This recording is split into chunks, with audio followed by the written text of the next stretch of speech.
السلام عليكم ورحمة الله وبركاته. ازيكم عاملين ايه؟ يا رب تكونوا بألف صحة وبألف خير. اللهم صل وسلم وبارك على سيدنا محمد.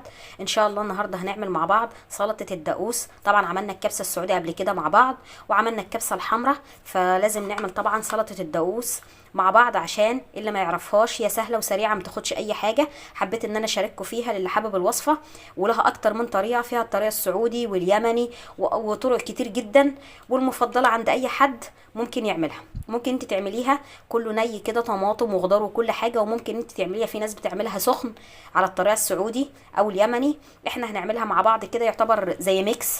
هنعمل بس ان احنا سلقنا الطماطم، حطيتها في ميه كده مغليه اهي زي ما احنا شايفين. هتلاقوا القشره بتطلع معانا اهيت. دي بتحس ان الطماطم مسلوقه معاكي، يعني اكنها عملتيها على السخن، وفي نفس الوقت بتبقى طعم الطماطم حلو، ما بتبقاش طعمها ني كده، فبتدي طعم اغنى واحلى لسلطه الدقوس بتاعتنا. فهنا زي ما احنا شايفين ادي الطماطم سلقتها، شايفين بتطلع بكل سهوله ازاي، زي ما احنا شايفين اهوت. وممكن انت تعمليها ني، وعلى حسب عدد الافراد والكميه هتزودي في كميه الخضار او تضاعفي يبقى اول حاجه معايا الطماطم، وزي ما قلنا على حسب كميه الافراد والكميه اللي انت محتاجاها. معايا هنا كزبره خضراء اهي زي ما احنا شايفين، قطعتها اهيت على حسب برضو الكميه، على قد الطماطم اللي انا عاملاها. ومعايا هنا فلفل، ممكن انت تستعملي فلفل حار او فلفل بارد، فلفل اخضر اهو.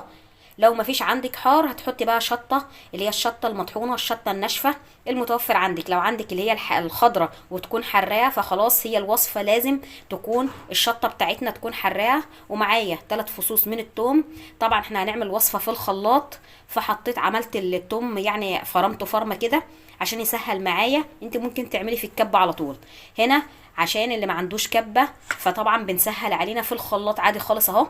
معايا هنا معلقتين او 3 كده من الزيت، ممكن انت تحطي زيت زيتون يفضل، يعني ما فيش هتحطي الزيت النباتي العادي، اهم حاجه يكون من ريحته حلوه، اللي هو الزيت الكريستال او الزيت النباتي زي ما احنا شايفين. وحطيت ليمونه، عصير ليمونه مع الزيت. البهارات بتاعتنا اللي هنحطها مفيش اكتر من كده: ملح، كمون، بابريكا. وطبعا الشطه اللي معايا مش حراقه، فحطيت نص معلقه كده من الشطه المطحونه. ادي كل المكونات. لو شايفه ان الدقوس بتاعك هيحتاج شويه ميه، هنحط شويه ميه دافيين من اللي احنا سلقنا فيهم الطماطم. لو مش محتاجه بتحبيها تقيله، خلاص هتكتفي بكل المكونات دي. هنضرب كل المكونات دي كلها كده في الخلاط او الكبه المتوفر عندك، وارجع اوريكم شكلها النهائي معانا هيبقى عامل ازاي.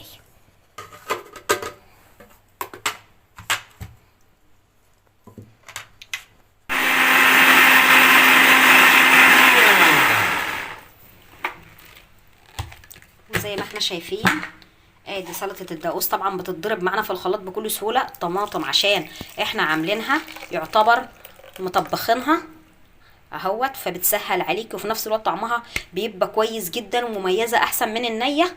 يعني اي طريقه من الطرق طبعا تنفع، بس دي بتبقى يعني تفضل كمان، ما بتتعبش زي اللي هي بتعمل الطماطم نيه، وكمان طعمها بيبقى جميل جدا. ونبدا بقى نحط كده رشه من الكزبره، وكده تبقى جاهزه معانا احلى سلطه الدقوس في ثواني. هي ما بتاخدش اي حاجه، وفي الخلاط بتسهل عليكي، ولا محتاجه كبه ولا محتاجه اي حاجه، انضربت معانا بكل سهوله. يا رب تكون الوصفه عجبتك. لو عجبتك الوصفه ما تنسيش تدعمينا بالاشتراك في القناه وتفعلي الجرس عشان يوصلك كل جديد. وان شاء الله تلاقي في القناه الكبسه الحمراء والكبسه السعودي، وكله في حله واحده وباسهل الطرق. نشوفكم على خير، والسلام عليكم ورحمه الله وبركاته.